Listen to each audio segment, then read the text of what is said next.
certainement remarqué aujourd'hui, il sera question de pain condiment, le sauveur de beaucoup d'entre nous. On ne va pas seulement le manger, mais on va aussi découvrir celles qui se cachent derrière ce commerce. Mesdames et messieurs, bonjour et bienvenue. Ma patronne, je vous aide dans quoi? Je vais sauter déjà le sachet. Pas 100 francs. Vous voulez 20 minutes.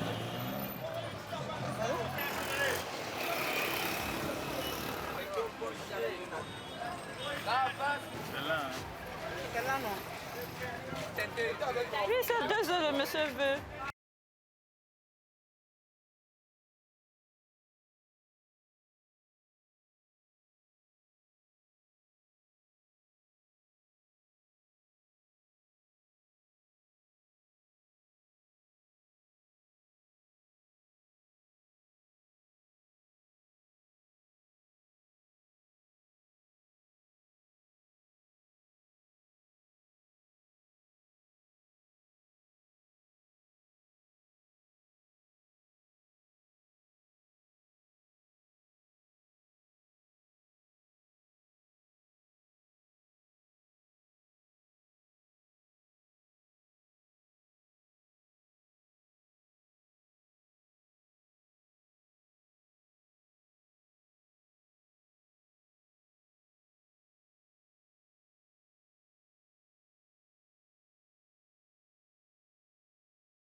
Savourez le bon café et le bon chocolat de Côte d'Ivoire. Le café cacao de Côte d'Ivoire, la force des champions.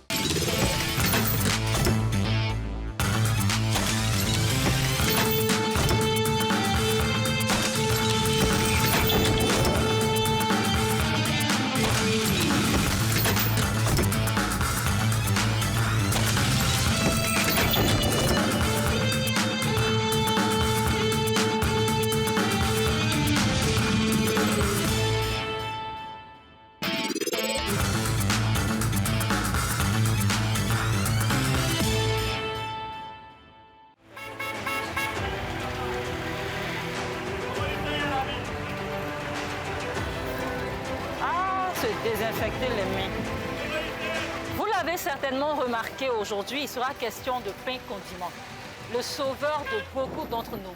On ne va pas seulement le manger, mais on va aussi découvrir celles qui se cachent derrière ce commerce. Mesdames et messieurs, bonjour et bienvenue. Ma patronne, je vous aide dans quoi? Je vais sauter déjà le sachet. Pas 100 francs. Vous voulez 20 minutes.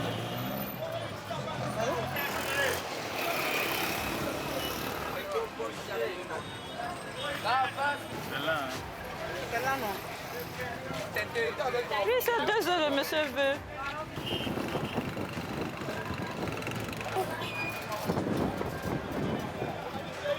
Il faut respecter le métier des gens, hein, sincèrement dit. Pain condiment, ils sont en train de faire ici. Là. Ça, c'est quand? C'est pas facile, hein? Je mets encore. Monsieur, les choses sont devenues chères. Ma poudre là. Ouais, c'est bon, c'est bon.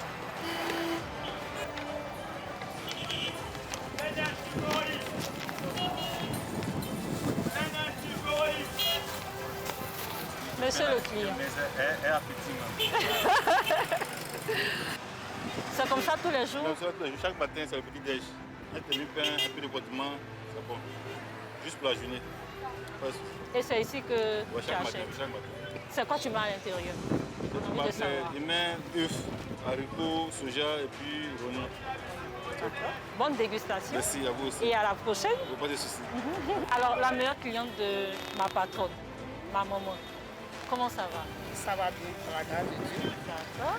Et qu'est-ce qu'on a mis aujourd'hui dans le pain? Bon, j'ai mis un peu de poisson, de l'haricot et puis vermicelle. C'est ce que tu aimes. Oui. Et c'est la routine tous les matins. Oui, oui. Mes enfants, leur petit déjeuner. Elle fait ça très bien. C'est à quelle heure ma maman se réveille pour faire tout ça? j'ai fait la moitié, je me réveille à 3 heures du matin. Et quand il me réveille, je commence à faire ce qu'il y a brocule là. Je commence à chauffer ça bien. Et je commence à griller les œufs. Et à griller, je grille. Ça, c'est le matin que ça se... Ça, c'est le matin. Jusqu'à ce que 6 heures, je finisse. À 6h30, je prends la route. Quelles sont les difficultés que tu rencontres ici? Et ça prend de place là-haut. Bon, ils vont nous rapatrier. Bon, ce qu'ils ont dit, mon cas pour le moment, c'est mon souci qui est là. Et si je remplis ici, là, je ne sais pas où je vais trouver place pour vendre. Ça fait combien d'années que tu es dans ce commerce? Année. Après quelques mois, vraiment, je suis là. Ah. Je n'étais pas obligée ici, dans l'intérieur.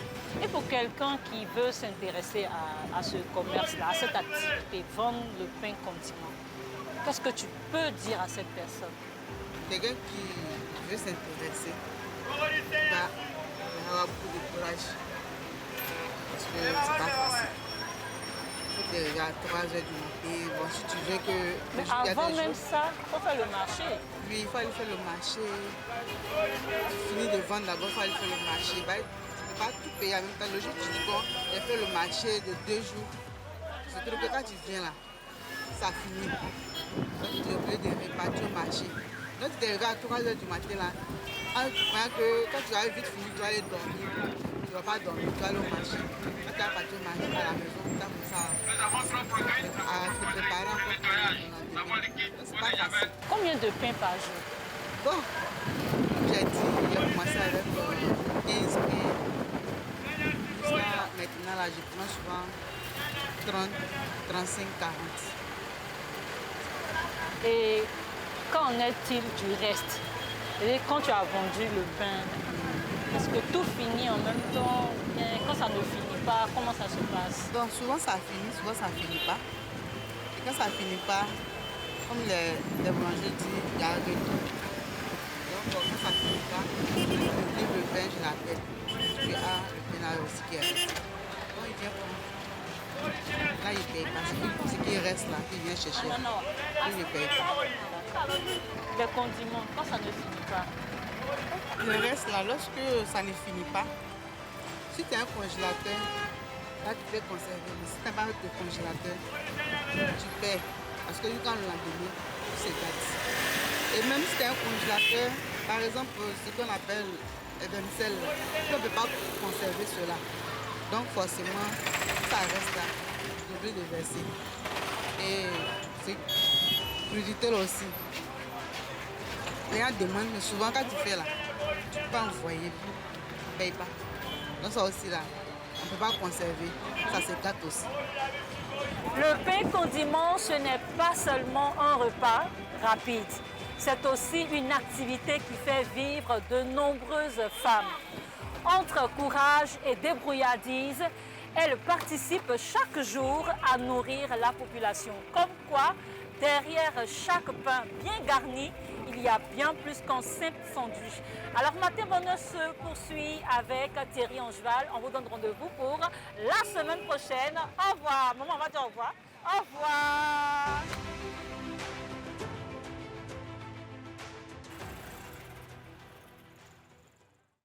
Bonjour Paris, 6e édition. Bonjour Paris, le rendez-vous de la diaspora. Placé sous le haut patronage du Premier ministre, chef du gouvernement Robert Begré-Mambé et sous le patronage de la présidente du Sénat, Madame Candia Camara, la RTI et Boss Plus organisent Bonjour Paris, 6e édition, ce samedi 9 mai au Folies Bergère à 19h30. Passe 100 €, 70 €, 50 €. Point de vente, Folies Bergère. Sponsor, Air Côte d'Ivoire. Bonjour Paris, 6e édition, pour une Côte d'Ivoire solidaire. Bonjour, un concept RTI.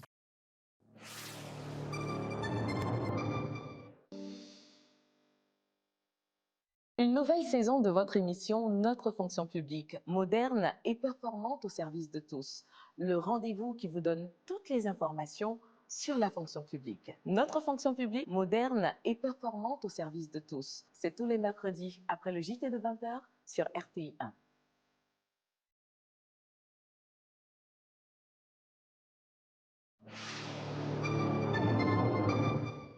Parce que la foi est une lumière qui guide chaque pas de notre vie sociale. L'islam, c'est pas une course, hein. C'est un cheminement. Effectivement. Chaque jeudi, accordez-vous une parenthèse de sagesse et de paix. Mais quand tu es fâché, tu as gros sur le cœur, tout se ferme autour de toi. Pargasoro Demadangui Koné reçoit des hommes et des femmes qui partagent leur parcours et leur quête d'excellence spirituelle. Nous nous disons musulmans, ce n'est pas seulement la parole, c'est aussi l'acte, c'est la pensée, c'est la foi. Allahu Akbar, c'est votre rendez-vous pour nourrir votre esprit et fortifier votre âme. Rendez-vous chaque jeudi à 21h45. Rediffusion le vendredi à 9h.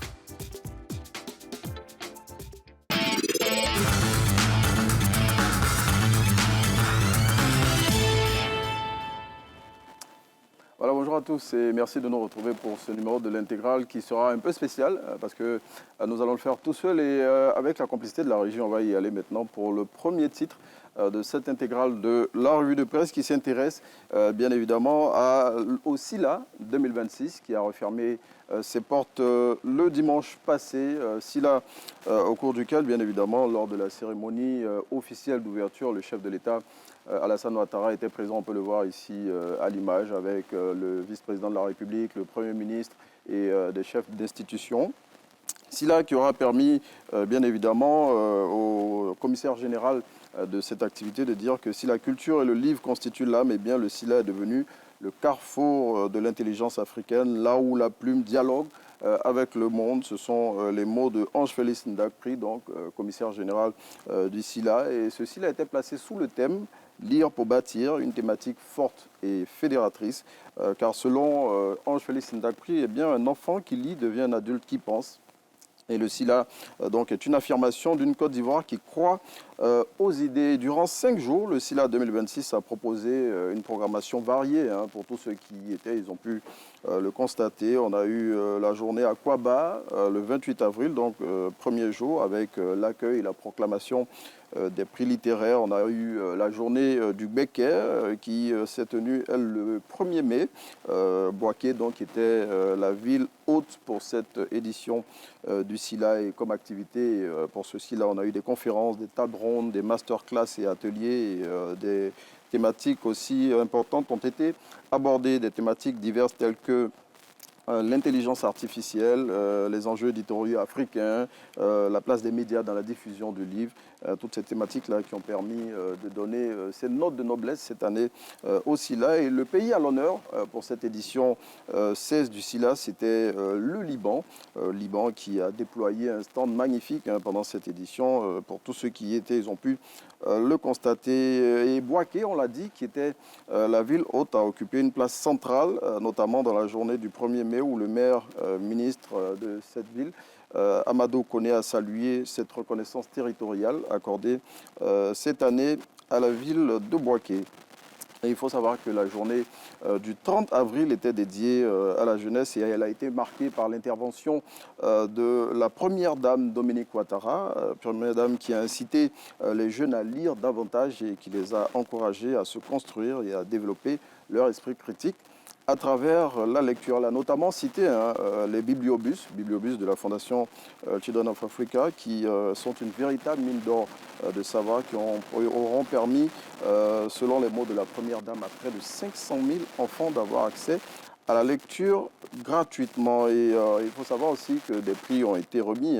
Le Grand Prix littéraire le Grand Prix national de littérature Bernard Belin-Dadier, qui a été attribué cette année à l'ambassadeur Maurice Kwaku Bandama pour son roman « Sœur d'esclaves » qui a été édité à Présence africaine, et ce prix prestigieux donc, qui est venu couronner une œuvre engagée et profondément ancrée dans la mémoire historique. Et pour le prix du jeune écrivain, eh bien, cette année, il a été attribué à Soubouré d'Ali. Voilà notamment les activités qui ont été au cœur de cette activité du SILA. Autre activité aussi au cœur de cette édition du SILA, c'est l'hommage qui a été rendu à Béchir Ben Yamed, fondateur du magazine africain Jeune Afrique.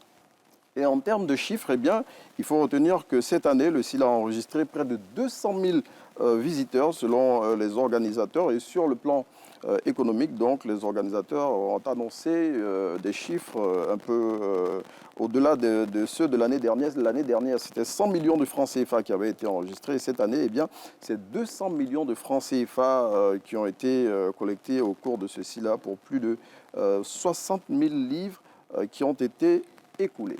Allez, on s'intéresse à une autre information dans ce numéro de l'intégrale de la revue de presse et on s'intéresse à la fête du 1er mai. 1er mai, on le sait, chaque année, le gouvernement reçoit les travailleurs et cette année, c'est le Premier ministre Robert Begré-Mambé qui, au nom du président de la République, eh bien, a traduit sa reconnaissance à tous les travailleurs qui contribuent chaque jour par leur engagement à bâtir une Côte d'Ivoire résolument tournée vers le développement.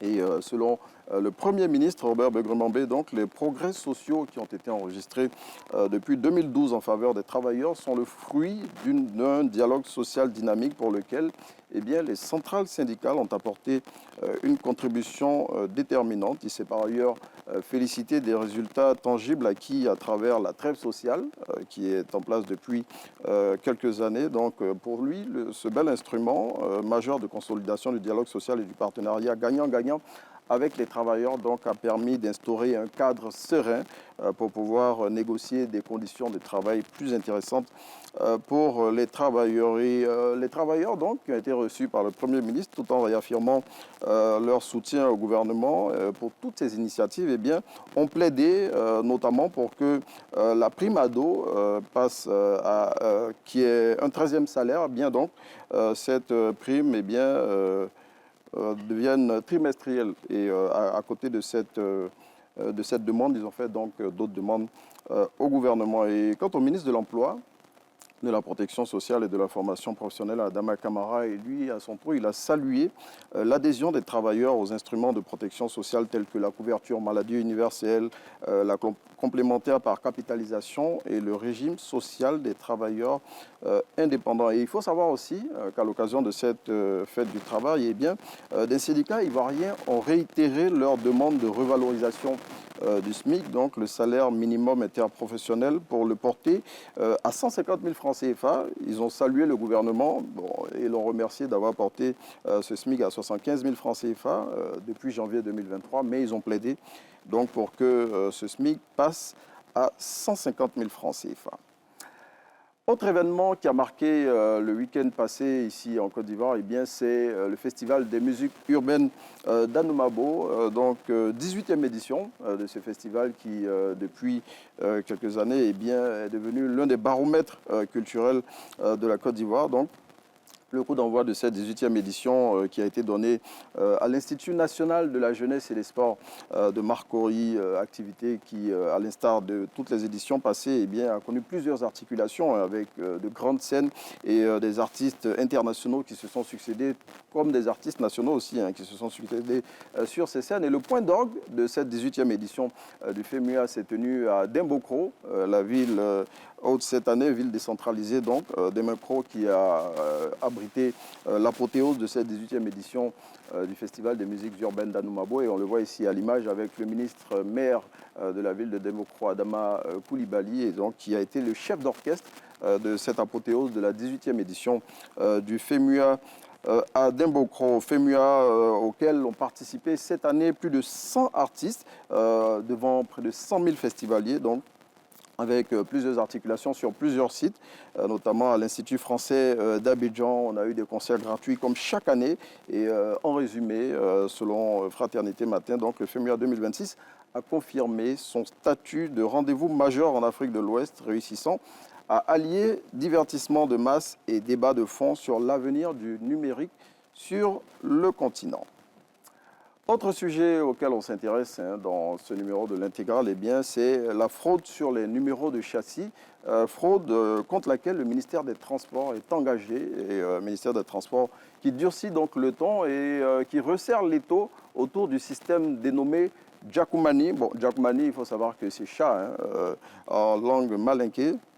Ce système-là qui implique le remplacement frauduleux du châssis d'un véhicule importé par un autre, accompagné de la falsification des documents administratifs, notamment la carte grise. Et donc, le ministère des Transports, en lien avec les douanes ivoiriennes, donc, ont décidé de mener la traque et de la durcir contre les fraudeurs. Et donc, les douanes ivoiriennes qui utilisent pour cette traque, eh bien, des méthodes digitalisées pour repérer les véhicules dont le numéro de châssis a été découpé et remplacé. Et dès qu'un doute survient donc sur l'authenticité des 17 caractères du numéro de châssis, eh bien, le contrôle est interrompu et le véhicule suspect est arrêté. Et donc, le non-respect de ces règles, incluant la falsification de documents, est sanctionné.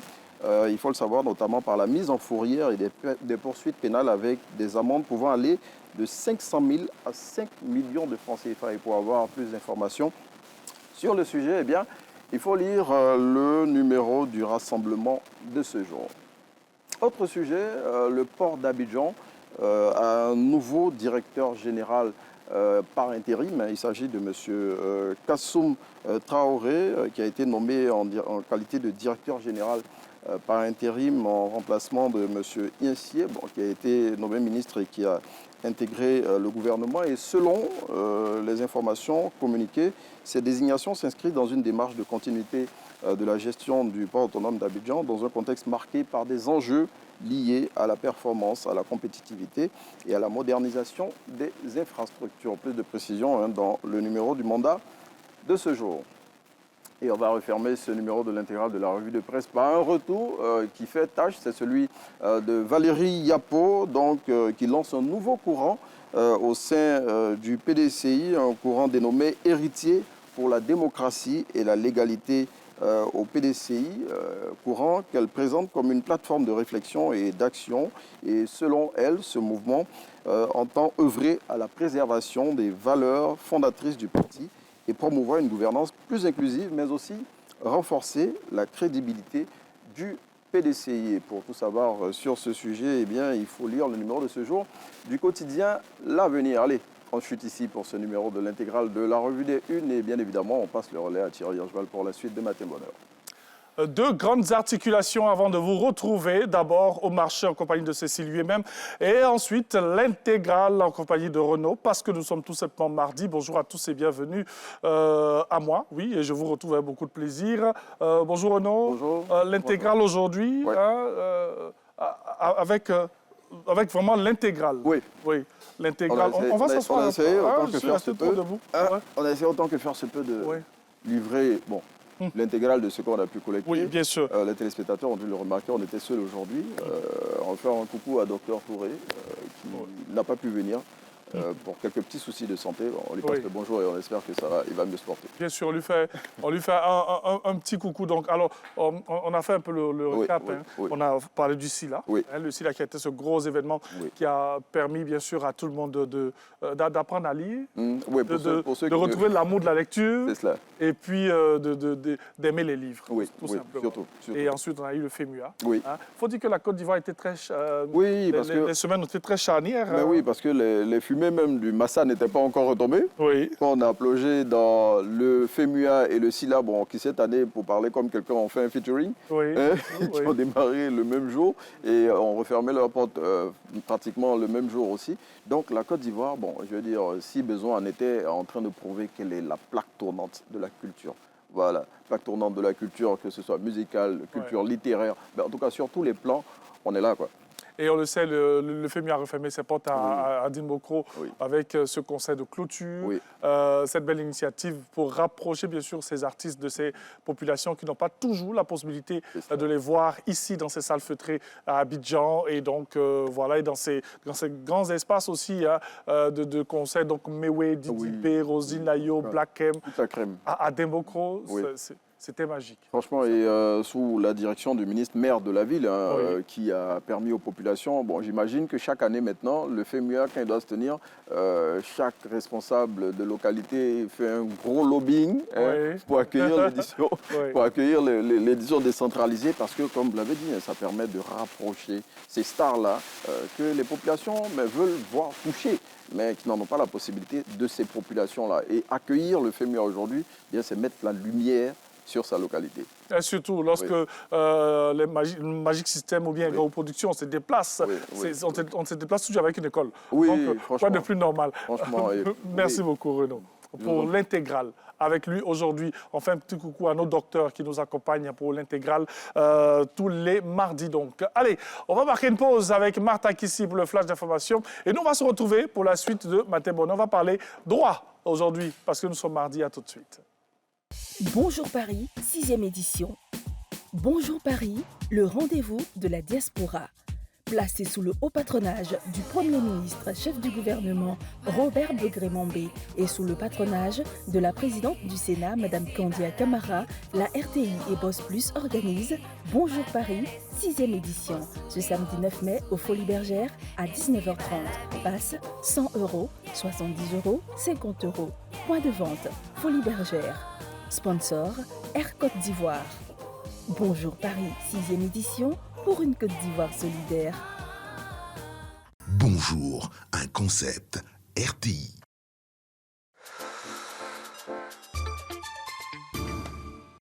Sous le haut patronage de son Excellence M. Robert Begré-Mambé, Premier ministre chef du gouvernement, sous le patronage de Mme Anne-Désirée Oloto, ministre d'État, ministre de la fonction publique et de la modernisation de l'administration, sous la présidence de M. Pierre Ngudemba, ministre de la Santé, de l'Hygiène publique et de la couverture maladie universelle, sous le parrainage de Mme Miss Belmondogo, ministre de la Cohésion nationale, de la solidarité et de la lutte contre la pauvreté, l'Association des sages-femmes ivoiriennes ASFI organise du 1er au 5 mai 2026 à Gagnoa la 20e édition de la Journée internationale de la sage-femme. Thème 1 million de sages-femmes de plus. Au programme don de sang, journée scientifique, célébration officielle, sages-femmes, professionnels de santé, population de Côte d'Ivoire. Ne manquez pas ce rendez-vous exceptionnel.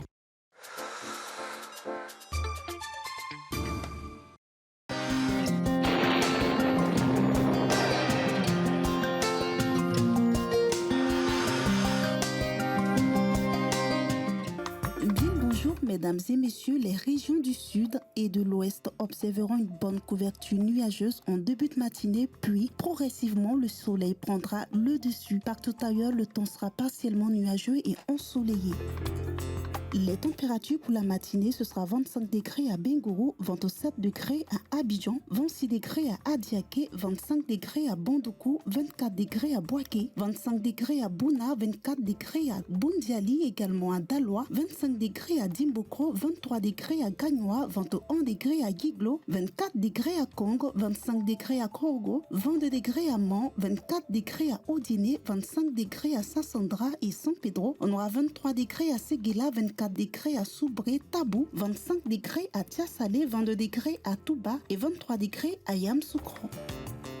Il fera chaud sur l'ensemble du pays en milieu d'après-midi. La brise donnera des nuages de plus en plus denses avec possibilité d'orages isolés et parfois d'averses sur le littoral et le sud forestier. Cette situation affectera le centre et l'ouest en fin de période. Les températures pour l'après-midi seront de 34 degrés à Bengourou, 33 degrés dans le district d'Abidjan, également à Adiaké, 36 degrés à Bandoukou, 35 degrés à Boaké, 36 degrés à Bouna, 35 degrés à Boundiali, également à Daloa, 37 degrés à Dimbokro, 34 degrés à Gagnoa, 33 degrés à Guiglo, 36 degrés à Congo, également à Korogo, 34 degrés à Mans, 37 degrés à Odiné, 32 degrés à San Pedro, 33 degrés à Sassandra et Séguéla, 34 degrés à Soubré, 33 degrés à Tabou, Tiasalé, 34 degrés à Touba et enfin 35 degrés à Yamoussoukro.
Bonjour et bienvenue dans la toute première édition sur RTI 1. Au cœur de l'actualité ce matin, le dialogue social.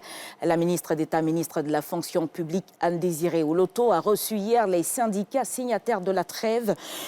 Au cœur des échanges, elle les a invités à plus d'engagement et de responsabilité. C'est ce que nous rapporte Grace Kando. Dans un cadre empreint de convivialité qui renforce les liens et consolide la qualité du dialogue, la ministre d'État, ministre de la fonction publique et de la modernisation de l'administration, échange avec les organisations syndicales signataires de la trêve sociale. Les partenaires sociaux rassurent. J'exhorte chacune et chacun de nous, travailleurs de la fonction publique, à être assidus au travail, à être à l'heure, à être très efficaces, dynamiques au service. Parce que de la bonne tenue du service public, toute l'économie va se trouver irradiée. La ministre d'État, Anne-Désirée Oloto Lamizana, salue la qualité du partenariat entre le gouvernement et les organisations syndicales et appelle à plus de responsabilité et d'engagement. Nous regardons dans la même direction, celle tracée par le président de la République, son Excellence M. Alassane Ouattara, qui rêve d'une grande Côte d'Ivoire avec un pays debout, un pays au travail, avec des Ivoiriens épanouis. La trêve sociale aura fait gagner à la Côte d'Ivoire la paix. La trêve sociale donne aux Ivoiriens la quiétude nécessaire pour vaquer chacun à ses occupations. La ministre d'État, ministre de la fonction publique et de la modernisation de l'administration, annonce un programme de rencontre en vue d'échanger sur les différentes préoccupations. Échange à venir sur les préoccupations sociales et une volonté qui accompagne l'ambition d'une grande Côte d'Ivoire où l'investissement sur l'humain reste la priorité. Justement, dans le secteur de la santé, cette vision se concrétise par la disponibilité constante désormais des produits sanguins. Pour sauver des vies, le gouvernement ivoirien multiplie les centres de transfusion sanguine à travers tout le pays et maintient le prix historique de 3 000 francs CFA. La poche de sang partout et pour tous. On en parle dans ce dossier signé Mahama Traoré et Adam Sangaré. Au Centre national de transfusion sanguine, CNTS d'Abidjan-Treichville, les jours se suivent et se ressemblent. Chaque jour, des âmes de bonne volonté se mobilisent pour venir donner de leur sang, et ce de manière gracieuse rien que pour sauver des vies. Une vie sauvée, comme celle d'un proche de Soraya pour lequel elle a émis un SOS lancé quelques semaines plus tôt sur les réseaux sociaux pour un besoin de sang de groupe au moins, une denrée rare. Moi-même, je me suis proposé, j'ai dit, mais au plus, au moins, c'est pareil, non? On enlève juste le plus. Et puis, bon, en fait, c'est drôle, mais dans le besoin, là, tu sais même pas ce que tu dis. J'ai fait le post a eu, je pense, plus de 4000 partages. Les gens dans mon inbox, là, tout le monde voulait donner, sur le champ. Saisi de la situation, le Centre national de transfusion sanguine décide de voler au secours de Soraya. Le pire est évité. Dans l'urgence, là, on avait besoin de 4 poches de sang. Au total, on a eu 5 poches même, au lieu de 4 poches. Ça lui a sauvé la vie non seulement, et juste après, on a fait la dialyse, comme il se devait. Depuis lors, le regard de Soraya a changé sur le don de sang. Avec son époux, elle est venue soutenir le Centre national de transfusion sanguine et se dit prête à soutenir le combat mené par cet organisme. On est satisfait de vous avoir satisfait. Donnez-moi un cas, je vais mobiliser, je vais rassembler mes connaissances, mes abonnés, les gens, on va aller donner le sang. C'est vraiment très important. Quelque part, il y a un nourrisson qui a besoin de sang, qui peut être entre la vie et la mort. Il y a forcément un grand blessé ou un grand malade. Une femme en train d'accoucher, il y a forcément quelqu'un qui a besoin de sang. Si Soraya parvient à le faire, ce serait œuvre utile, car des défis persistent. La population ivoirienne est constituée en majorité de donneurs positifs, en majorité. Les donneurs négatifs représentent entre 4 et 5% de la population ivoirienne. Donc il arrive souvent que nous soyons en tension sur tout ce qui est groupe négatif. Mais il y a ce qu'on appelle également les groupes O, qui sont des donneurs universels. Ils peuvent être positifs comme négatifs. Près de 48% de la population ivoirienne est de resus O positifs. Un constat qui dépeint la nécessité de vulgariser la pratique du don de sang. Face à l'urgence des besoins concernant la disponibilité de ce liquide vital, le gouvernement a misé ces dernières années sur la proximité en rapprochant les centres de prélèvement des donneurs à travers le pays. De 2022 à fin 2025, le nombre d'édifices est ainsi passé de 25 à 34, ajouté à la prise de conscience suscitée par les campagnes de sensibilisation et l'augmentation de la prime de transport allouée à chaque donneur, passée de 1 000 francs à 2 000 francs CFA, autant d'actions qui ont permis à la Côte d'Ivoire d'accomplir des progrès importants ces 2 dernières années. Pour qu'un pays soit autosuffisant en produits sanguins, il faudrait qu'il arrive à prélever au moins 1% de sa population. Certes, en 2025, nous avons atteint l'autosuffisance en produits sanguins, mais déjà en 2024, c'était la même chose.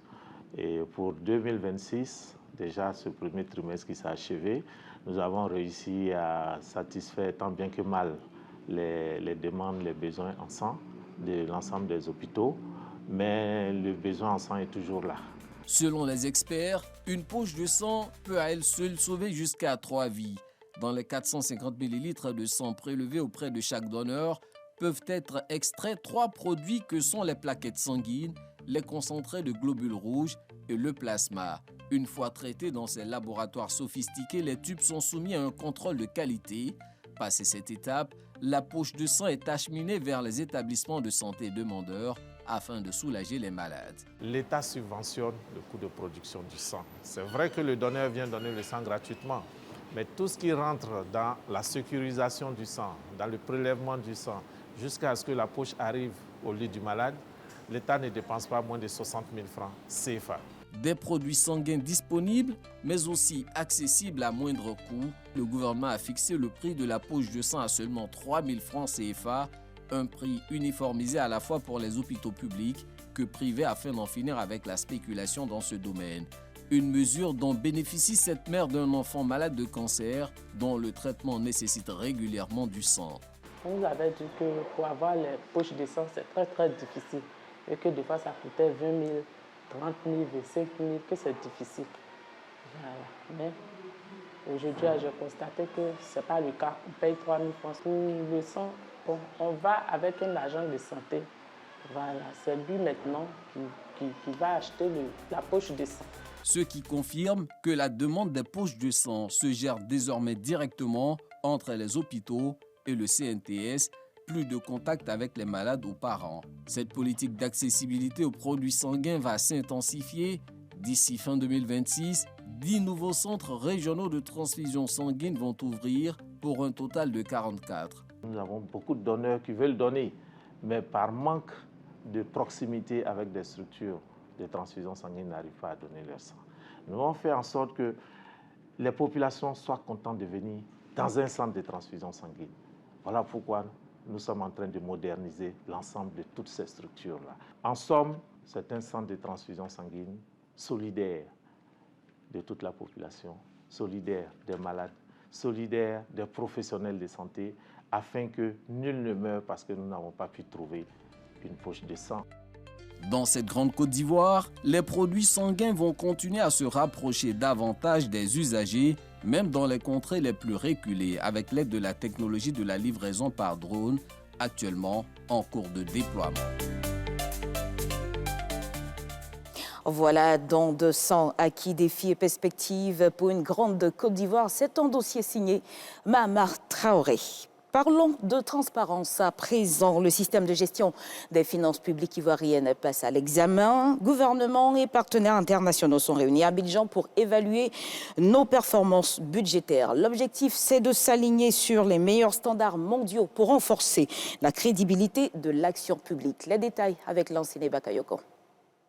La Côte d'Ivoire, engagée dans la transformation profonde et ambitieuse de son système de gestion des finances publiques, avec pour objectif de renforcer durablement la discipline budgétaire, la transparence et l'efficacité de la dépense publique. Cette évaluation se distingue des exercices précédents par l'élargissement de ce champ à 2 nouvelles thématiques en lien avec les enjeux majeurs du moment. Il s'agit notamment du genre, en vue de promouvoir une allocation plus équitable et inclusive des ressources publiques entre les femmes et les hommes. Il s'agit également du climat pour renforcer la résilience des finances publiques face aux chocs environnementaux et accompagner efficacement la transition écologique. Les résultats de l'évaluation permettent de mettre en lumière un diagnostic structuré articulé autour de 3 axes. Le premier axe concerne les progrès accomplis, notamment depuis l'introduction du budget programme et la mise en œuvre du schéma directeur 2022-2024. Le second a trait aux défis persistants en particulier en matière de mobilisation des ressources intérieures et de contrôle de l'exécution budgétaire. Quant au troisième axe, il fait référence aux pistes d'amélioration qui constituent des orientations stratégiques devant guider la définition de nouvelles réformes en matière de gestion des finances publiques.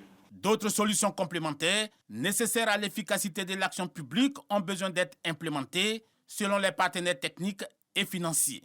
La gestion des arrières de paiement constitue notamment une faiblesse importante. L'absence d'un système centralisé et régulièrement mis à jour empêche l'État d'avoir une vision claire de ses engagements et fragilise la trésorerie. Les rapports présentés ont montré une Côte d'Ivoire progressivement vertueuse en matière de gestion des finances publiques. Néanmoins, cette performance ne constitue pas une finalité en soi, mais un point d'étape stratégique. Autre actualité, on le sait, en cas d'accident de la route, chaque minute compte. Et donc, pour augmenter les chances de survie, le Fonds de garantie automobile simplifie les procédures pour une prise en charge immédiate des victimes. Priorité absolue à l'humain, c'est ce que nous explique Didier Nguessan. Il assure au quotidien la prise en charge des victimes d'accidents de la route. Le Fonds de garantie automobile, FGA, opère sur l'ensemble du territoire national avec 15 bureaux de liaison. Lorsqu'intervient un sinistre, la réactivité des équipes du fonds sur le terrain permet de sauver des vies grâce à la prise en charge des frais médicaux. En 2014, le budget du Fonds de garantie automobile était à 500 millions. Aujourd'hui, en 2017, certainement, nous serons au-dessus de 10 milliards et les travaux ont été menés sur 7 axes stratégiques. L'objectif majeur, c'était de faire en sorte que l'avènement des accidents, sinon les accidents puissent être réduits dans notre pays et induisant ainsi la diminution du nombre de décès du fait de l'accident de la voie publique. Le directeur général met en mission les agents sinistres pour renforcer les dispositifs d'intervention et réduire les délais de traitement afin d'apporter des réponses concrètes et immédiates aux victimes. Pour 2026, il est prévu l'ouverture de 10 nouveaux bureaux de liaison afin de renforcer la présence territoriale du Fonds de garantie automobile et d'améliorer l'accessibilité de ses services. Dans le reste de l'actualité en Centrafrique, alors que le pays attendait hier la proclamation des résultats provisoires du second tour des législatives du 26 avril dernier, les résultats n'ont finalement pas été publiés.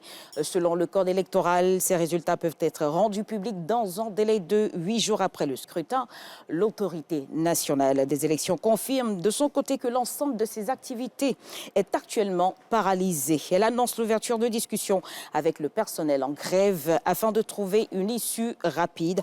Le pays reste donc suspendu à l'attente des résultats dont la publication est désormais reportée à une date ultérieure. Voilà, c'est la fin de cette édition. Merci de l'avoir suivi. Belle matinée sur RTI 1. J'ai bien aimé la fin de la phrase « reportée à une date ultérieure ». Ah, Daguizi, comment ça va? Je vais très bien, Joël. Merci. Et toi? Est-ce que je dois dire comment je vais? Comme ci, comme ça, mais ça va. Pas bien dormi. Pas bien dormi. Oh non. Oui, mais ça arrive. Hein. Toute la nuit, l'électricité était pas là. Oui, quand même. C'est 7 jours de la semaine, donc ouais. il peut arriver des moments où le sommeil... Non, c'est pas le sommeil. C'est le courant qui n'était pas là. Ah, voilà. Le courant n'a pas été dans ta vie, quoi. Ah, pas du tout, hein? Pas du tout. C'est l'obscurité qui était dans ma vie, enfin, bref. Allez, ma très chère, merci pour les informations. On a fait un peu le tour de l'actualité. Oui. D'ici et d'ailleurs. Et moi, j'ai encore bien aimé le dossier de mon ami et frère riche qui a beaucoup de relations, Mama Traoré. Oui, sur le don de sang. Oui, bien sûr. Montrer que désormais, les centres de transfusion sont près des populations. Voilà. Donc, on a de plus en plus de centres pour permettre à tout le monde de donner son sang. Oui, bien sûr. C'est important, ça peut sauver des vies. Absolument. C'est vrai qu'il y en a qui vont pour... le pain et ce qu'on donne après, là, oui, bon. le transport et tout. Mais il faut aller donner pour sauver des vies, c'est important. Hein? Merci, Marthe. Je t'en prie, Angèle. On va évoquer un sujet très important avec le docteur Sandrine Adom. On va parler d'avortement aujourd'hui. D'avortement. Oui. Que dit la loi sur cet état de fait? Et on saura tout avec, bien sûr, le docteur Sandrine Adon. Ce sera après cette articulation qui nous permettra de tout savoir sur nos routes. Merci, ma très chère. Je t'en prie. On est ensemble. Allez, on poursuit cette émission et nous avons Infotrafic à vous proposer maintenant. On va savoir ce qui se passe sur nos routes. C'est vrai que nous sommes mardi et on le sait, hein, mardi, on est déjà dans la semaine et donc la semaine a bien démarré avec les embouteillages, avec tout ce qui s'ensuit. Et donc on saura ce qui se passe ce matin, que ce soit à Yopougon, à Djamé, à Bobo, ou à Trècheville, ou à Bingerville, ou à Koumassi, ou à Port-Boué, ou dans toutes nos communes. On verra bien ce qui se passe. Ce sera après ce jingle et on reviendra dans quelques instants pour Infotrafic. OK, on va aller directement donc avec Infotrafic sans forcément avoir OK, Sandrine Adon donc. Et puis juste après, on aura Infotrafic. Docteur Sandrine Adon, elle va donc venir, on l'a dit aujourd'hui, on va lui laisser vraiment cette latitude et ce champ plus large d'échanger sur ce sujet très important, l'avortement. Oui. Pas très cher. Bonjour. Comment ça va? Ça va Bonjour. très bien. Du rouge ce matin? Oui. Du noir? Ça fait Zoroda? Hein? Est-ce que c'est danser le Zoroda, Zoé? Non, je ne sais pas danser du tout, en fait. Ah, c'est pas danser du tout? Non, je chante, je regarde, j'applaudis, mais je ne sais pas danser. OK. Sandrine Adon, c'est les personnes qui dansent assises. Hein? Trop bien. C'est plus intéressant de danser assise? Non, mais on ne peut pas faire autrement, en fait. OK. On verra bien. Et je vais faire danser Sandrine Adon ici, dans cette émission. Elle vient de me mettre la puce à l'oreille. Alors, sujet sensible, souvent tabou, parfois mal compris. L'avortement est aujourd'hui au cœur de nombreux débats dans notre société.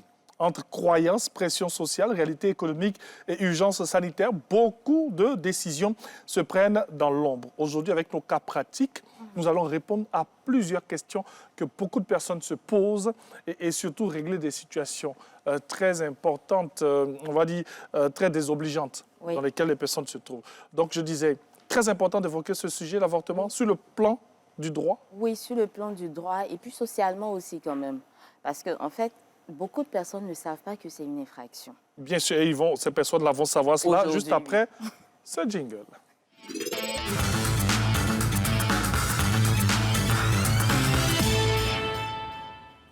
Alors, Sandrine Adon, donc on disait que beaucoup de personnes ne savent pas que l'avortement est une infraction et que c'est reprimé en Côte d'Ivoire. OK, on va dire ça maintenant en français. Voilà, d'accord. Ça ivoirien. En fait, si vous avortez, en France, vous allez en prison. Merci. C'est ça, en fait. Allons-y. Il y a une amende à payer. OK. Tout va dépendre des cas de figure. Ce n'est pas parce que on dira qu'on n'a jamais vu quelqu'un aller en prison, mais on ne sait pas, en fait.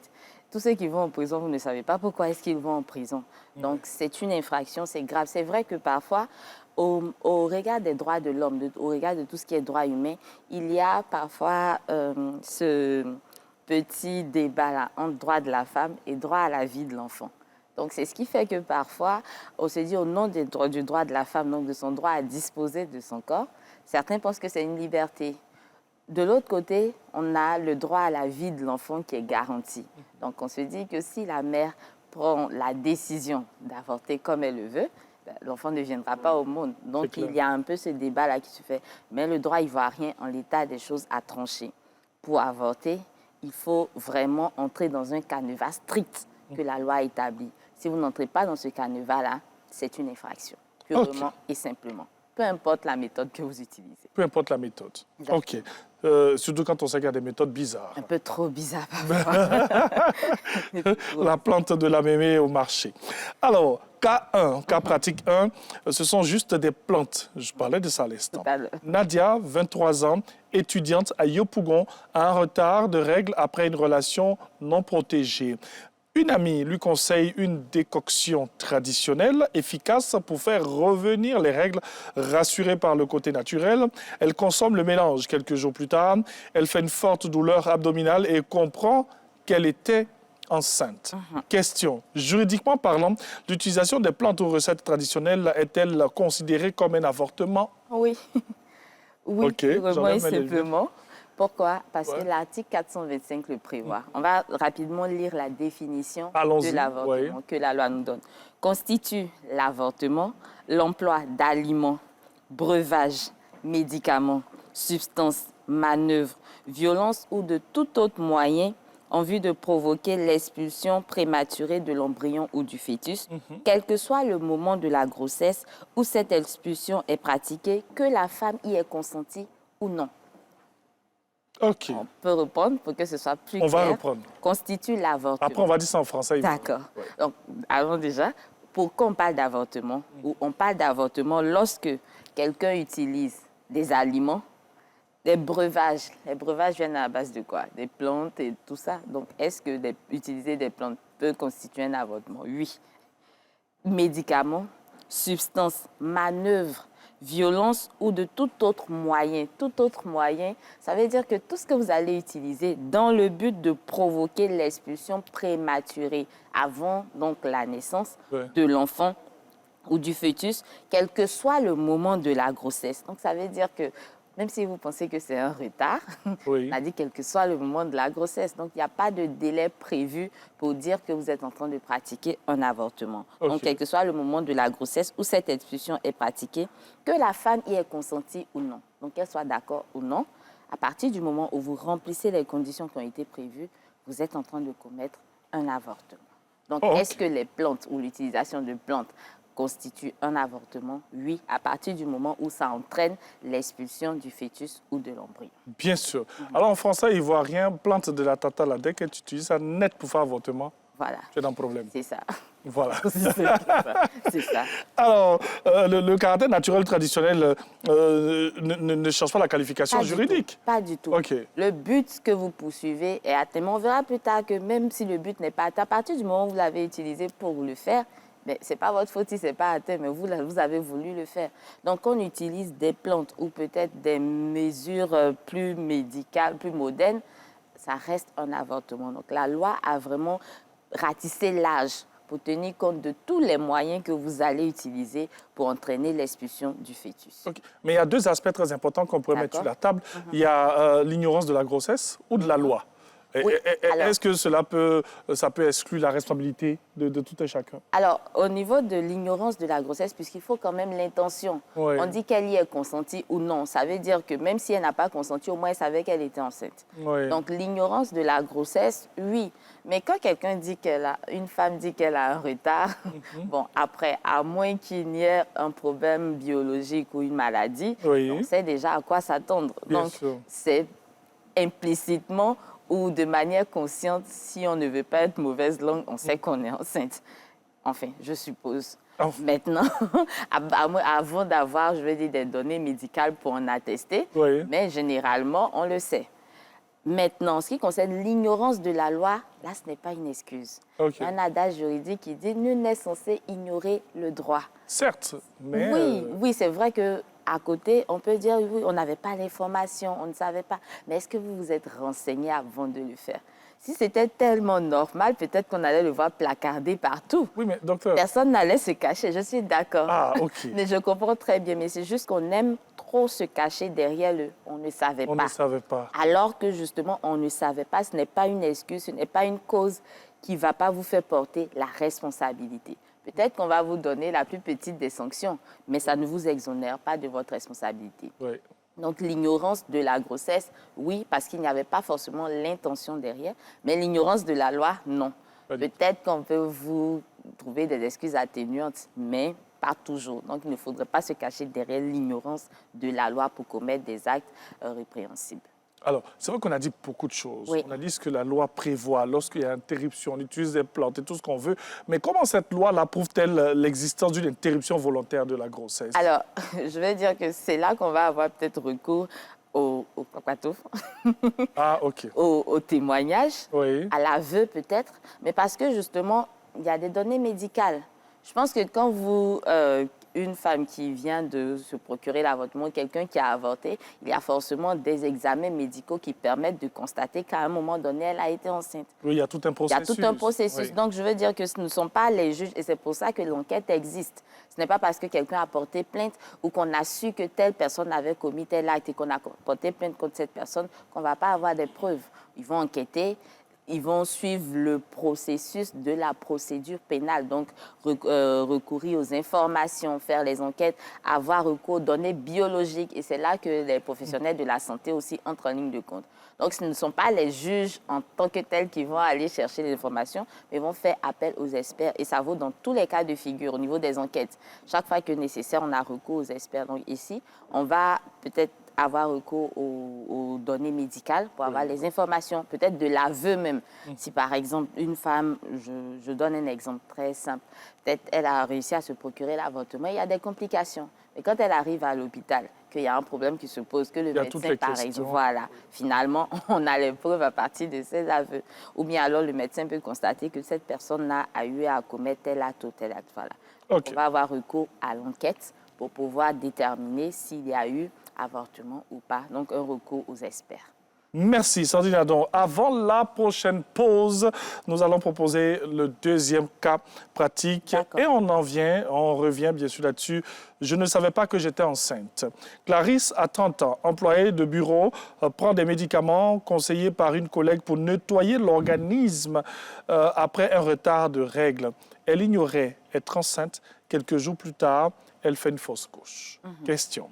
Peut-on parler d'avortement sans intention claire d'interrompre la grossesse? Alors, non. Parce que dans l'avortement, il y a l'élément moral et l'élément intentionnel qui prime. Il y a, dans la constitution des infractions, en droit, il y a ce qu'on appelle l'élément matériel.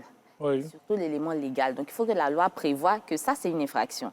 Il y a l'élément matériel, que vous ayez commis l'acte, et l'élément intentionnel, votre intention de vouloir faire ce que vous êtes en train de faire.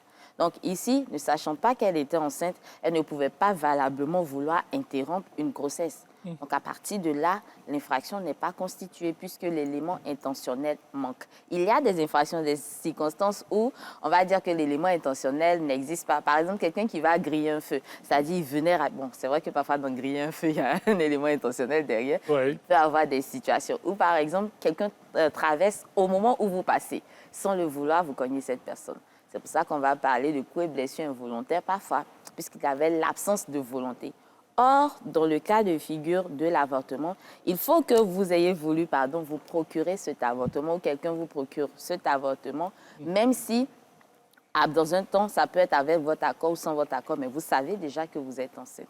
Donc, dans son cas de figure ou de manière générale, on ne peut pas parler d'avortement si on n'a pas l'intention de mettre fin à une grossesse, surtout qu'on ne sait pas que cette grossesse-là existe. OK. Merci, docteur. On poursuit avec les questions. Moi, j'ai toujours envie de demander, et cette personne qui a conseillé? Alors, oui. Tout le monde, en fait, je ne vais pas dire... tout le monde est concerné. Tout le monde est concerné. La loi ratisse large. Alors, on nous dit ici, est puni de l'emprisonnement de 1 à 5 ans et d'une amende de 150 000 à 1 500 000 francs quiconque commet ou tente de commettre un avortement. Ça, c'est pour celui qui commet. L'emprisonnement est de 5 à 10 ans et l'amende de 1 million à 10 millions de francs si l'auteur se livre habituellement à ces actes visés. Est puni d'un emprisonnement de 6 mois à 2 ans et d'une amende de 50 000 francs à 500 000 francs la femme qui se procure l'avortement à elle-même ou tente de se le procurer ou qui consent à faire usage des moyens à elle indiqués ou administrés à cet effet.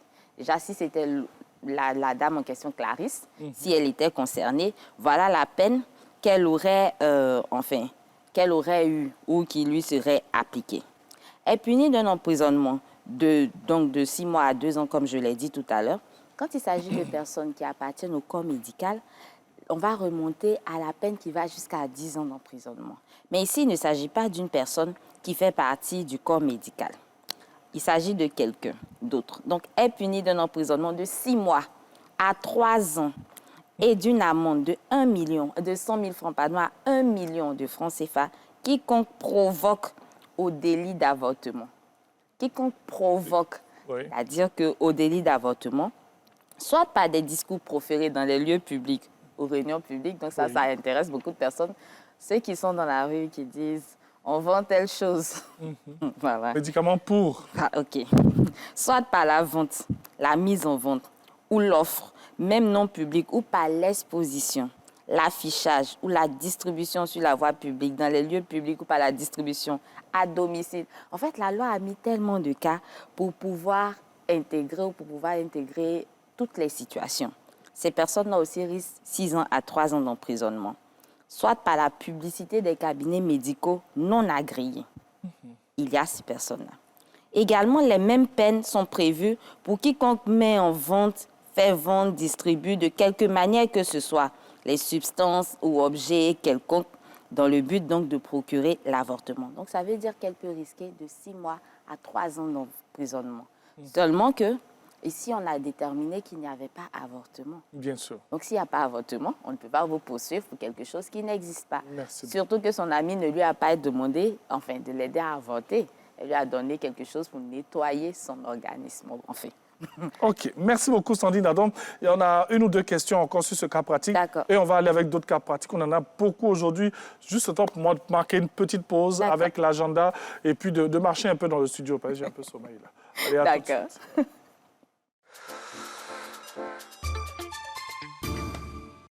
Sous le haut patronage de son Excellence M. Robert Begré-Mambé, Premier ministre chef du gouvernement, sous le patronage de Mme Anne-Désirée Oloto, ministre d'État, ministre de la fonction publique et de la modernisation de l'administration, sous la présidence de M. Pierre Ngoudemba, ministre de la Santé, de l'Hygiène publique et de la couverture maladie universelle, sous le parrainage de Mme Miss Belmondo, ministre de la Cohésion nationale, de la solidarité et de la lutte contre la pauvreté, l'Association des sages-femmes ivoiriennes ASFI organise du 1er au 5 mai 2026 à Gagnoa la 20e édition de la Journée internationale de la sage-femme. Thème 1 million de sages-femmes de plus. Au programme don de sang, journée scientifique, célébration officielle, sages-femmes, professionnels de santé, population de Côte d'Ivoire. Ne manquez pas ce rendez-vous exceptionnel. Bonjour Paris, 6e édition. Bonjour Paris, le rendez-vous de la diaspora. Placé sous le haut patronage du Premier ministre, chef du gouvernement, Robert Begré-Mambé, et sous le patronage de la présidente du Sénat, Mme Candia Camara, la RTI et Boss Plus organise Bonjour Paris, 6e édition, ce samedi 9 mai au Folies Bergère à 19h30. Passe 100 €, 70 €, 50 €. Point de vente, Folies Bergère. Sponsor, Air Côte d'Ivoire. Bonjour Paris, 6e édition, pour une Côte d'Ivoire solidaire. Bonjour, un concept RTI.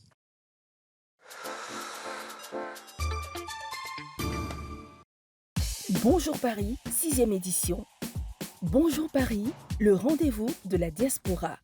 Placé sous le haut patronage du Premier ministre, chef du gouvernement, Robert Begré-Mambé, et sous le patronage de la présidente du Sénat, Mme Candia Camara, la RTI et Boss Plus organise Bonjour Paris, 6e édition, ce samedi 9 mai au Folies Bergère à 19h30. Passe 100 €, 70 €, 50 €. Point de vente, Folies Bergère. Sponsor, Air Côte d'Ivoire. Bonjour Paris, 6e édition, pour une Côte d'Ivoire solidaire. Bonjour, un concept RTI. Parce que la foi est une lumière qui guide chaque pas de notre vie sociale. L'islam, c'est pas une course, hein. C'est un cheminement. Effectivement. Chaque jeudi, accordez-vous une parenthèse de sagesse et de paix. Mais quand tu es fâché, tu as gros sur le cœur, tout se ferme autour de toi. Pargasoro Demadangui Koné reçoit des hommes et des femmes qui partagent leur parcours et leur quête d'excellence spirituelle. Nous nous disons musulmans, ce n'est pas seulement la parole, c'est aussi l'acte, c'est la pensée, c'est la foi. Allahu Akbar, c'est votre rendez-vous pour nourrir votre esprit et fortifier votre âme. Rendez-vous chaque jeudi à 21h45. Rediffusion le vendredi à 9h.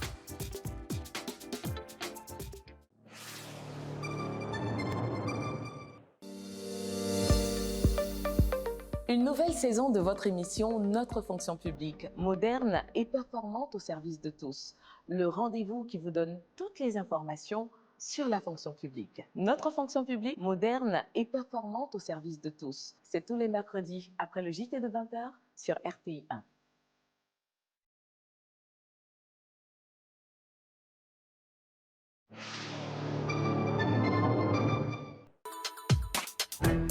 Le JR, le journal des régions, un nouveau rendez-vous de l'information de la grille des programmes de la RTI.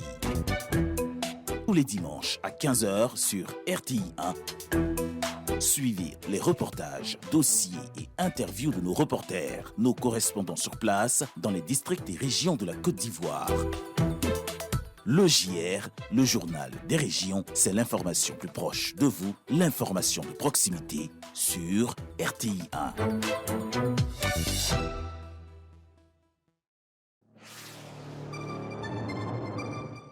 Et si vos people oubliaient tout ce que vous savez d'eux? Bienvenue dans la plus grande cour de récré de la télévision ivoirienne. Ici, on ne vient pas faire sa star, on ne vient que pour jouer, apprendre, se défier, partager son actualité et surtout, se marrer.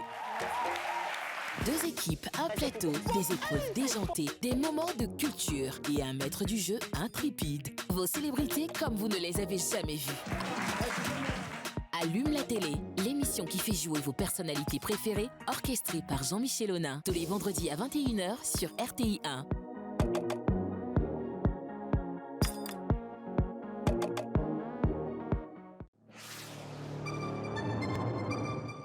Entrez dans l'univers des grands projets sportifs. Entrez dans l'univers de la gestion de nos infrastructures sportives. Plongez avec nos caméras dans le quotidien des figures emblématiques du sport en Côte d'Ivoire et en Afrique. Suivez Lundi Sport Immersion et vivez au plus près les transformations et évolutions sportives qui s'opèrent au quotidien. Plus proche de vos réalités et de vos pulsions sportives. Lundi Sport Immersion, tous les lundis à partir de 21h35 sur RTI 1.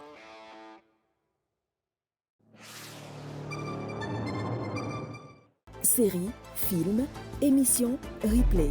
Toute la richesse de la RTI, quand vous voulez, où vous voulez. Avec RTI Play, vivez toutes les histoires qui nous rassemblent. Voilà, nous sommes de retour à Matin Bonheur sur RTI 1 et il fallait cette petite pause. Hein? J'ai marché un peu dans le studio, j'ai fait un peu de sport et puis je suis revenu m'asseoir après une mise en beauté avec Tata Arlette Kwame. Hein? Merci beaucoup. Allez, on poursuit donc et on était sur le cas 2. On a parlé de l'avortement comme sans intention claire d'interrompre la grossesse. On a parlé de la participation de la personne qui est à côté, parce qu'il y a toujours des personnes à côté qui conseillent. Et puis, une dernière question, comment distingue-t-on une fausse couche naturelle d'un avortement provoqué? Alors, dans ce cas, je pense bien qu'on a recours aux médecins. Aux médecins pour pouvoir... Pour distinguer. Mais évidemment que si on utilise des breuvages, des éléments pour pouvoir expulser le fœtus, ça ne sera pas une fausse couche naturelle. Pour une fausse couche naturelle, on n'a pas besoin d'avoir recours à tous ces éléments-là. Donc, à partir du moment où c'est provoqué, on sait très bien, on arrivera facilement à faire la différence. Donc, clair. Une grossesse sue et, provoquer par la suite un avortement pour pouvoir y mettre fin entraîne forcément la sanction de l'avortement. Alors que si la grossesse n'était pas sûre, comme dans le cas de la dame, on ne pourra pas estimer qu'il y a eu l'élément intentionnel derrière. Et autant elle que celle qui l'a aidée et accompagnée, bon, on ne dira pas qu'elle ne risque peut-être pas grand-chose puisque l'infraction en elle-même de base n'existe pas. Merci beaucoup. Alors, ça ne veut pas dire qu'on a le droit de tout faire. Il faudra prouver que vous ne savez pas. Ça aussi, c'est une autre paire de manches. Je ne savais pas que j'étais enceinte, je voulais nettoyer mon organisme. Bon, c'est un peu dur à avaler parfois, mais rien n'est impossible. Rien n'est impossible. L'organisme n'était pas propre. Voilà. 4.3. Une aide entre proches. Pas si anodine, pour autant. Mariam accompagne sa petite sœur chez une connaissance réputée discrète pour interrompre une grossesse. Elle prend le rendez-vous, paie une partie des frais et reste présente pendant l'intervention. Question. Le simple fait d'accompagner ou d'organiser peut-il engager une responsabilité pénale? Alors, oui. Parce que justement, dans la définition de l'avortement, on nous dit vous procurer par tout moyen. Donc, à partir du moment où vous accompagnez, c'est vous-même qui lui donnez le moyen. Le moyen qu'elle lui donne ici, c'est quoi? C'est de lui montrer la personne agréée. Ou bien la personne pas agréée, mais la personne qui pourra le faire discrètement. Donc, vous êtes en train de lui dire où est-ce qu'il faut faire cet élément-là. Donc, est-ce qu'elle risque une sanction? Oui. Est-ce qu'elle, parce que justement, c'est elle qui l'accompagne dans cet endroit, peut-être que sa petite sœur elle-même n'aurait pas su cet endroit-là ou aurait fait autre chose, mais à partir du moment où elle l'accompagne, elle participe même à la commission de l'infraction. Et si c'était une question de complicité, peut-être même qu'on parlerait de participation par fourniture de moyens. Donc, voilà. Est-ce qu'il existe une complicité en matière d'avortement? Oui, au sens de la complicité et de la fourniture de moyens, il peut exister une complicité. Mais la loi même prévoit, constitue l'avortement, l'emploi ou de tout autre moyen en vue de provoquer l'expulsion prématurée de l'embryon, que la femme y ait consenti ou non. Donc, ça veut dire que ça ne concerne pas que la femme, c'est la personne extérieure qui va venir procurer tous ces moyens-là, qui est aussi en train de, entre autres, pratiquer l'avortement. Donc, à partir de là, oui, il peut y avoir complicité, mais vous êtes en train d'être considéré aussi comme auteur. Donc, pas que complice. Mais est-ce que les proches peuvent-ils être poursuivis même sans avoir pratiqué l'acte? Mais justement, ici, ce n'est pas, puisque l'avortement ne se limite pas à l'acte en tant que tel. Lorsque vous fournissez le breuvage à la personne et que la personne utilise, il y a la sanction de la personne, mais il y a aussi vous qui avez fourni le breuvage parce que c'est vous qui avez permis que le breuvage puisse entraîner l'expulsion du fœtus. Donc, la loi vous prend en compte. Donc, par la fourniture de moyens, vous êtes en train de commettre un avortement. Un avortement. Voilà. Oui. Donc, vous êtes quelque peu auteur, en fait, de cet avortement. Donc, attention à ce qu'on dit aux personnes autour. Attention à où est-ce qu'on les emmène. Attention à qui est-ce qu'on leur recommande dans la manière de faire. Parce que, voilà, s'il y a une poursuite, vous pouvez tous entrer dans la ligne de mire de la loi. OK. Merci beaucoup. On poursuit, on peut aller, c'est bon? Allons-y, oui. On a le 4e cas, quand la pression devient une contrainte. Yao, 34 ans, apprend que sa compagne est enceinte, refusant catégoriquement cette grossesse. Il la menace de la quitter et ne jamais reconnaître l'enfant. Sous la pression émotionnelle et financière, elle finit par accepter un avortement clandestin. Question, la pression psychologique peut-elle être considérée comme une contrainte? Alors, c'est vrai que la loi parle de violence ou de tout autre moyen. Mais est-ce que la pression psychologique qui entraîne l'avortement peut être considérée comme une contrainte au point de vous absoudre de votre responsabilité?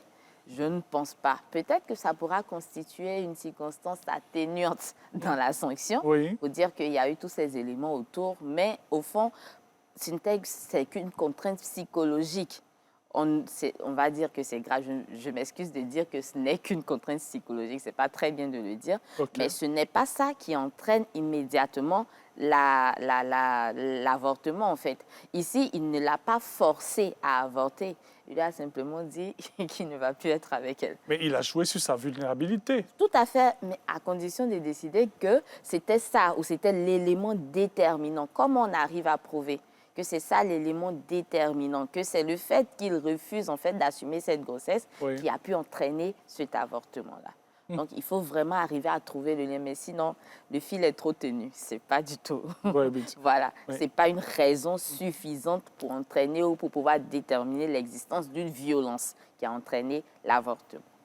Mais le partenaire peut-il être poursuivi pour avoir incité ou forcé l'avortement? Incité, mais pas forcé? Est-ce qu'il a incité, en fait? Tel que le cas se présente, il dit juste qu'il se désengage à elle. En fait, la loi est... Bon. Chic Ponce Pilate. C'est ça, en fait. Il s'est lavé les mains et il a pris... Mais on aurait pu lui dire, mais il fallait mettre l'enfant au monde et l'obliger à en être le père, puisqu'il y a une action recherche de paternité qui existe.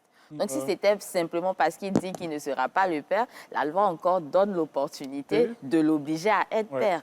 Donc, on n'a pas d'excuse, en fait. L'excuse, la pression psychologique pour dire qu'il ne s'en occupera pas, disparaît un peu quand on sait qu'on a un levier qu'on peut activer pour l'obliger à assumer ses responsabilités. Donc, on ne peut pas aller sur ce fondement-là pour dire que c'est de sa faute ou c'est lui qui a décidé. Et comme on n'est pas dans le mariage, il n'y a pas cette paternité qui est prévue par la loi avec la présomption de paternité qui pèse sur le mari. Mais il y a en retour l'action recherche de paternité qui pouvait être un levier pour la mère.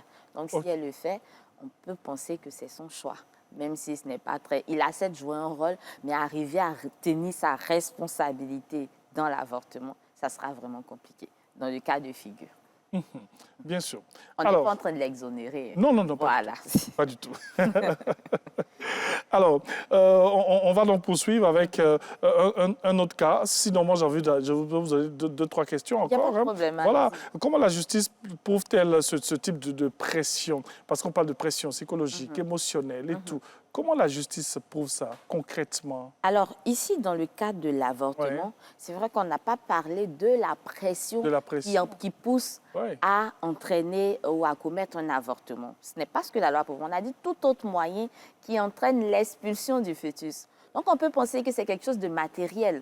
Ou soit vous fournissez le moyen, vous l'envoyez vers, comment on va dire ça, vous l'envoyez vers la personne idéale, ou alors vous faites preuve de violence au point d'entraîner l'avortement. Si c'était le cas de figure où par ses actes, par ses paroles tellement dures que ça avait provoqué l'expulsion du fœtus, on aurait pu penser que sa responsabilité pouvait être engagée. Mais ici, à partir du moment où il a déterminé qu'il se désengageait, ce n'est pas lui qui lui a fourni les moyens. C'est elle-même, en fait, qui s'est tournée vers là où elle devait se trouver pour se procurer l'avortement. Donc, comment est-ce que la loi arrive à déterminer la pression? S'il n'a rien à se reprocher, on ne cherchera pas à retenir sa responsabilité, en tout cas pas pour le compte de l'avortement. Maintenant, elle d'estimer que son comportement a pu lui porter préjudice et se retourner contre elle. Mais dans tous les cas, pour prouver la pression psychologique, c'est vrai que c'est un peu compliqué parfois, puisque vous n'êtes pas toujours avec eux, vous n'êtes pas toujours là.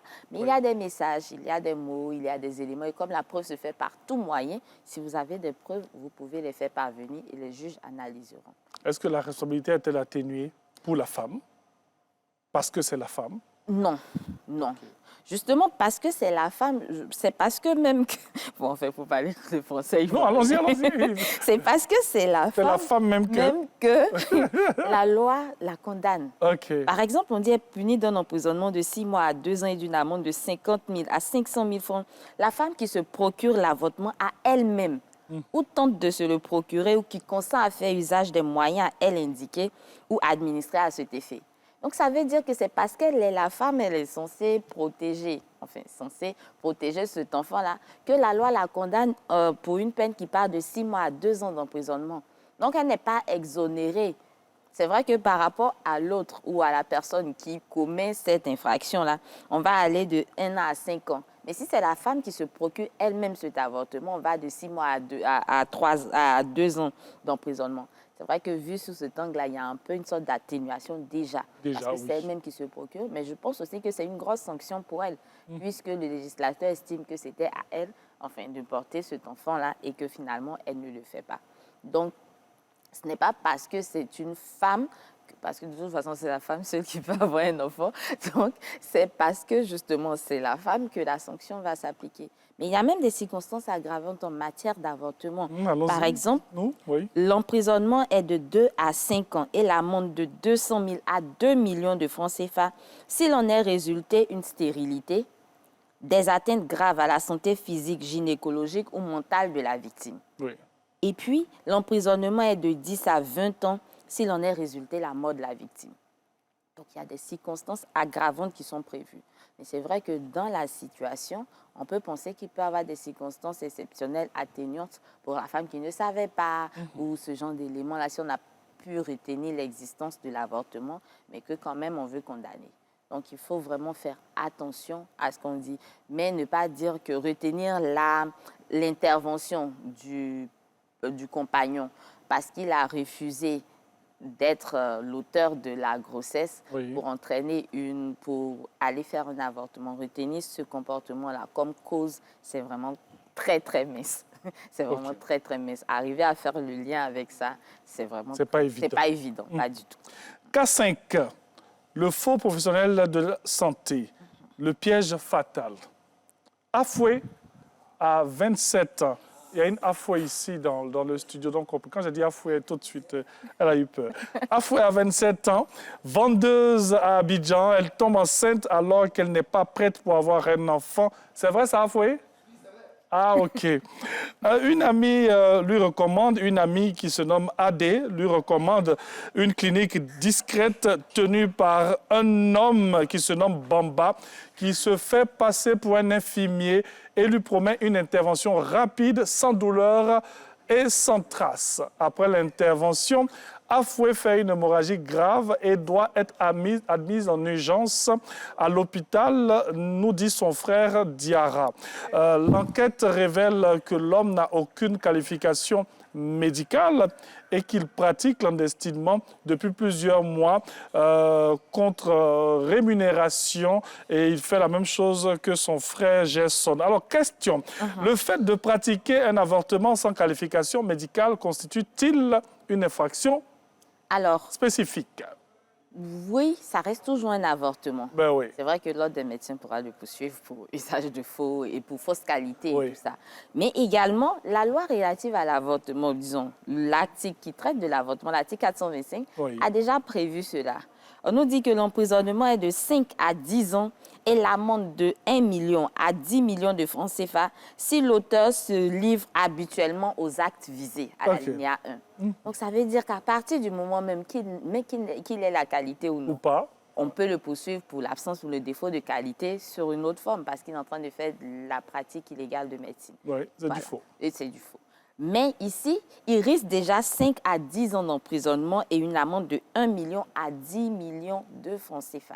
Donc ça, c'est déjà la base. Donc, est-ce qu'il risque une sanction? Oui, une très grosse sanction de 5 à 10 ans. Et je pense même que les juges iront vers le maximum parce que, justement, il n'a pas la qualité pour pouvoir faire ce genre d'acte-là. Et bien sûr, en cas de circonstances aggravantes, ben, Dieu merci, elle n'est pas morte. Si la mort s'ensuit, il risque jusqu'à 20 ans d'emprisonnement. Waouh! Voilà. Quand même, hein? C'est peu pour... Ah, c'est peu. C'est peu pour la vie de quelqu'un. Oui, bien sûr. Non, je vais dire, mais parce que c'est vrai que dans les sanctions, je pense que c'est la plus... oui. La plus lourde. Après ça, on a l'emprisonnement à vie. À vie, voilà. C'est vrai que c'est la plus lourde. C'est vrai que je suis un peu dure parfois. Non, souvent, il faut être un peu dur. C'est important. Quelles sont les sanctions pénales? On le sait, on l'a dit, hein, pour ce faux professionnel. On peut aller jusqu'à 20 ans parce qu'il y a mort d'homme. Oui, parce qu'il y a mort d'homme. En absence de mort d'homme, on reste entre 5 et 10 ans. Et l'amende de 1 million à 10 millions de francs CFA. Parfois, la prison, ça effraie. Mais quand les gens entendent qu'il y a une amende, et surtout que c'est à payer à l'État. Donc, voilà, l'État va vous poursuivre pour récupérer son argent. Ça, c'est sûr. Ça, c'est clair. Ça, c'est sûr. Donc, voilà. Est-ce que le fait même d'avoir mis la vie de la victime en danger, est-ce que ce fait-là constitue-t-il déjà une circonstance aggravante? Oui. Mise en danger de la vie d'autrui, c'est une infraction. Mais en Côte d'Ivoire, on ne fait pas ce qu'on appelle le cumul des peines. Oui, on avait dit ça là. Voilà, on peut vous poursuivre pour une sanction qui fait 5 ans, 10 ans. On ne fera pas, vous n'aurez pas jusqu'à, par exemple, 30 ans d'emprisonnement. C'est quand on prendra la peine de la sanction la plus élevée et c'est celle-là qu'on vous appliquera, même si on vous poursuit pour énormément de choses. Donc, la mise en danger de la vie d'autrui, oui, c'est une infraction. Donc, ne vous livrez pas à des actes pour lesquels vous n'avez aucune qualification, puisque même ceux qui sont qualifiés déjà n'ont pas le droit de le faire.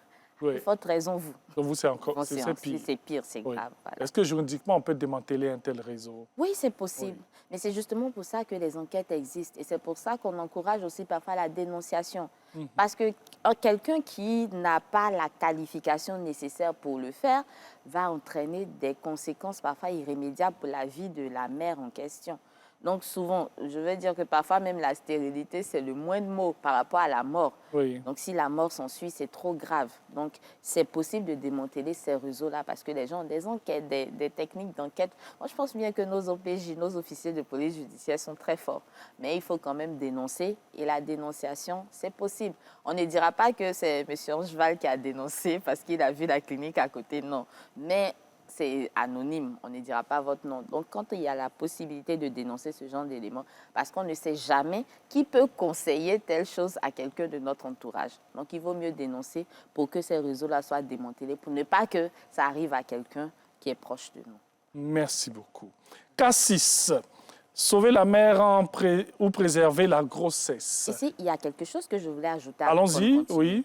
Celle qui lui a parlé, qu'il a envoyé encore les Kwakpato. Encore les Kwakpato. Elle risque, en fait, une sanction également. On l'avait déjà dit, mais on revient là-dessus. Elle risque 6 mois à 3 ans et une amende de 100 000 à 1 million de francs CFA parce qu'elle a fait la publicité d'un cabinet médical non agréé. Non agréé, tout simplement. OK. Sauver la mère ou préserver la grossesse. Oui. Madame Conan, 32 ans, enceinte de 5 mois, développe une complication grave, hypertension sévère. Les médecins estiment que la poursuite de la grossesse met sa vie en danger. Son mari refuse catégoriquement toute interruption, invoquant des convictions religieuses, tandis que la famille est divisée. Question, dans quelles conditions précises l'avortement est-elle autorisé pour des raisons médicales? Question très importante. Oui, très importante. Et ça, c'est l'article 427 qui nous le dit. Oui. Il n'y a pas d'infraction lorsque l'avortement est réalisé dans un établissement sanitaire, la précision est détail, dans un établissement sanitaire, dans les cas ci-après. Et dans ces cas en question, ce qui nous intéresse ici, lorsque la grossesse met en danger la santé mentale et physique de la mère et lorsque la grossesse met en danger la vie de la mère. OK. Donc, il y a 4 cas de figure, mais on va retenir que ces 2-là pour ce cas pratique déjà. Donc, lorsque la grossesse met en danger la santé mentale et physique de la mère. Et lorsque la grossesse met en danger la vie de la mère, pratiquer un avortement dans un établissement sanitaire n'est pas une infraction. Okay. Ça ne veut pas dire que vous pouvez vous lever pour aller le faire comme vous le voulez. Voilà. Donc, on y répond ou on attend les questions? La vie du mari. D'accord. Ou de la famille. Oui. Est-il juridiquement enfin, la vie importe nécessaire? La vie importe peu ici. Le mari? Oui, mais il s'agit de protéger la vie d'une personne. OK. Il s'agit de protéger la santé de la mère. Après, ce n'est même pas à lui de décider de la vie de sa femme. Okay. C'est au contraire la mère qui peut estimer qu'elle préfère garder son enfant et perdre la vie au besoin, mais pas la vie de quelqu'un d'autre. Ce n'est pas lui qui a un pouvoir de décision juridiquement sur la vie de quelqu'un qui a toutes ses facultés mentales. Bon, qui porte la responsabilité de la décision finale? Médecin, patient, proche, parent, ami? Qui? La mère. La mère. Et les médecins. La mère et les médecins. Si la mère refuse, malgré, les médecins n'auront qu'à signer une décharge pour dire que voilà, on a donné toutes les informations possibles et elle a refusé. Mais ce n'est pas aux proches de décider en fait. OK. Puisque la personne a tous ses moyens, la personne n'est pas un enfant, toutes ses facultés mentales et tout ça. Donc, c'est à la personne indiquée de donner son avis sur son état de santé. Merci beaucoup. Cassette. Avant de partir, avant de passer à l'autre cas, puisqu'on a parlé tout à l'heure du fait qu'il fallait que ça entre dans un canevas, je tenais à le préciser. Et même si la loi prévoit que c'est possible, il faut faire attention. Dans le cas prévu aux alinéas 3 et 4, donc sur la possibilité d'interrompre une grossesse en cas de danger pour la mère, le médecin traitant ou le chirurgien doit prendre l'avis de 2 médecins consultants qui, après examen, attestent par écrit que la vie de la mère ou la santé mentale et physique de la mère ne peut être sauvegardée qu'au moyen d'une telle intervention chirurgicale ou thérapeutique. Donc, ça veut dire que même si on pense que la santé de la mère est en danger ou sa vie est en danger du fait de cette grossesse-là, le médecin qui l'a constaté doit encore prendre l'avis de 2 autres médecins consultants. Donc, vous voyez comment c'est encadré. Une visite et une contre-visite et tout. En plus du médecin, on a 2 autres. Donc, visite, contre-visite, contre-visite. Donc, ça veut dire que vous ne pouvez pas utiliser ça comme un argument. Il faut dire que j'ai vu le médecin. Donc, on va vous dire non, il faut attester. Et dans les cas où c'est prévu, un exemplaire de la consultation est remis à la mère. Et l'autre est conservé dans le dossier médical pour faire la preuve. Il n'est pas qu'on dise qu'ils l'ont fait simplement comme ça. Donc, c'est très, très encadré et il faut faire attention. Ça veut dire que le médecin ne viendra pas le dire si ce n'est pas nécessaire. À partir de là, la vie des proches importe peu, quoi. Merci beaucoup, Sandrine Adon. On avait évoqué tout à l'heure un réseau clandestin. On a dit que juridiquement, on peut bien démanteler ce réseau. C'était notre cas 8, mais sinon notre cas 7 pour terminer.